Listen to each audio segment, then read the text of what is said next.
ញ្ញលាភាំងមហាតេជៀងវណ្ណកតេមហាយសង្ឃ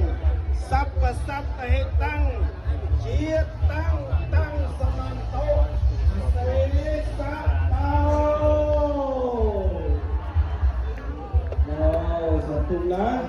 ដោយតេជះនៃព្រះបរិត្តដែលលោកសម្ដែងថាអ៊ីម៉ាំងម៉ន់តាំងសូមឲ្យមុនដែលប្រសំបាទស្វាជាទៅទាំងប្រមាណ3ដងជាអសត់ដ៏អណ្ដំនិងកំចាត់បងការកើនឡើងទទួលយកភាពក្រំគ្រាដោយរោគវាពីនោះ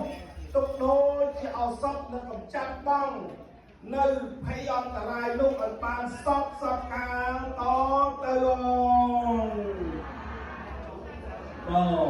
ចឹងបន្ទាប់ពីការបានទទួលប្រជ័យហើយយើងនឹងបែរមុខទៅរកព្រះពុទ្ធរូបបដិមាដើម្បីធ្វើកិច្ចអភិសេកបូជាថ្វាយតទៅទៀតចឹងសូម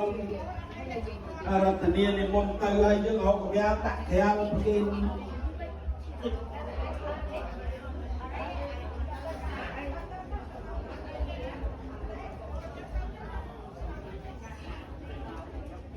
Thank you.